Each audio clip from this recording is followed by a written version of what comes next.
I was at PNC Arena last night. You were at PNC Arena last night. We both were. Yeah, shout out to one of the listeners that say, hey, I saw Giglio on the baseline. Where were you? And I go, oh, well, Giglio insisted that the 99.9, the fan seat, was, quote unquote, his seat. Yeah, I texted Greg. Yes, I made sure. No, it's cool, whatever. I'm actually glad I was upstairs because I didn't realize the media seating has gotten so terrible that there's only one section of it, and it's in front of the marching band. I'm good, thanks. I'll sit upstairs. I got to see my favorite thing in the whole world, though, and I just want to be a little bit petty. Yeah, that's fine. Is this a grievance, technically, or am I just being petty? Well, let's find out. Okay. I'm just going to admit this. One of my favorite things to see is when a former Carolina or a former Duke player, who's now a coach, comes into PNC Arena and they don't get every call. Yeah. And it's like an out-of-body experience for them because they can't quite understand what's going on. Wait a minute. So Nolan Smith obviously won a national championship with Duke. Nolan Smith as a player, then as a coach, we don't need to go through his whole bona fides. He's also an outstanding person, all right? Yeah.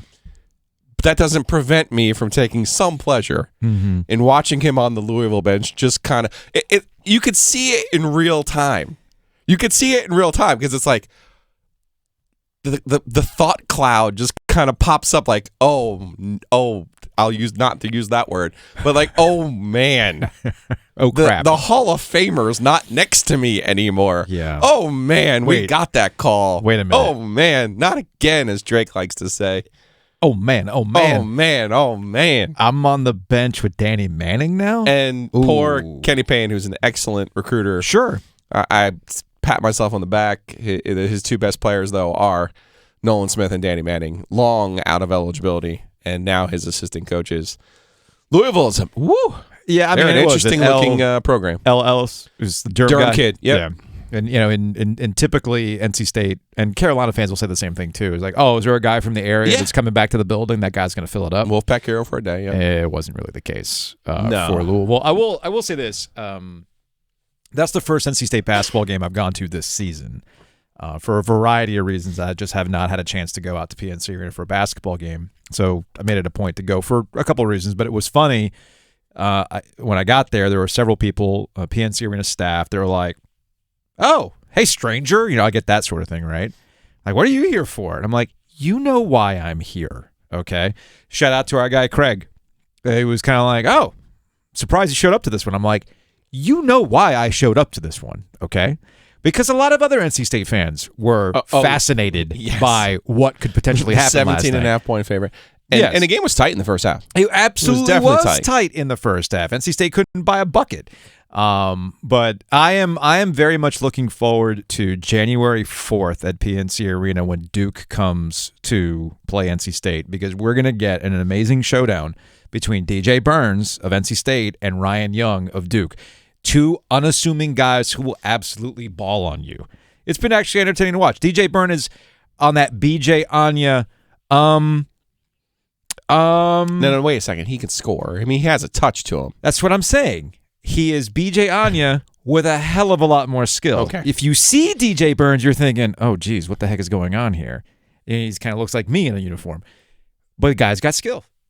He's a surprise. Big boy can score. He's a big boy. He can score. He can stroke. And he was great last night. And I think that's, if I had any takeaway from NC State last night, other than, avoiding the disaster of losing to Louisville, it's that Terquavion Smith wasn't exactly on it last night. First half, no. Struggle. But they were still able to overcome that. Last year, oftentimes what we saw at NC State was it was either Darian Sebron or Terquavion. If those two guys weren't on, sometimes they would have those moments where they'd be down 10, 15 points. One of those guys, Sebron or Terquavion Smith, would make a huge run. They'd spend all their energy, and then they would eventually run out of steam and lose the game. So it's good to see NC State get contributions from other guys, DJ Burns being the biggest one. Morcell also hit some big shots last night in the second half, part of that 17-0 run, and that was the ball game. So after the game, Casey Morcell made 5 3-pointers in the game, and he's really been much better this year than he was last season. And you could just see Kevin Keats fighting it last night in the postgame because he was asked about Casey and like, what's the difference between Casey last year and Casey this year?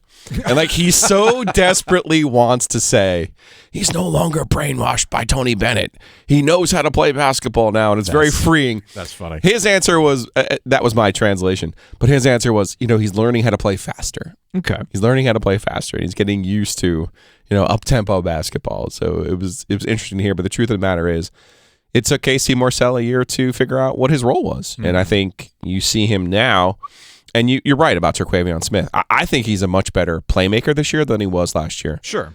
And, he is driving, and he is actually looking for Casey. And same with Jarkel Joyner. When they drive, they look for the kick. And then, you also have now a guy who you could throw it into in the post, which even with Mandy Bates, when he was healthy the previous season, he wasn't a guy you were kicking it into the post for a bucket. Mm-hmm. The big question for State is going to be, can you get Burns up to a higher level of fitness? Can you get him out on the floor and keep him out on the floor when Sidney Curry is not the other big body that he's banging against? Fair. Because you know what's going to happen if it's going to be a Derek Lively. You know what's going to happen if it's an Armando Bacot. He's going to only be effective in doses, and he's going to be able to have to score on those more athletic players, which we don't know, quite frankly, if he can do. From Kinchin on Twitter, DJ Burns has as many points as Louisville has turnovers. Yeah, it was a pretty bad night for Louisville. Louisville was the sloppy Joe, man. Whew. It's interesting you bring that up because you and I have discussed this in the past as to could Louisville be on that worst team in ACC history trajectory? I think they got better players than that. Well, you can have better players or not. The point is, you actually going to do anything about it. For the sake of the conversation, if you look at KenPom, right, which is I like KenPom better than net and everything else to get a better indication as to how good of a team you might be. It's a predictive measure. Yeah. It's a predictive measure. So I looked at since 2002, that's as far as KenPom goes, teams in the 200s in ACC history, and you've got Wake Forest 2011 at 259. You have 12 Boston College at 261. The very special 2016 Boston College squad that went 0-18 in conference play, but still was just 225. Oh, and by the way, they were also at the source of the Chipotle norovirus scare as well. And then Pitt in 18 at 227. Right now, 23 Louisville is currently after last night's losses at 256. So they're on that trajectory. They're in that discussion. What's funny is some people are like, what about last year's state squad?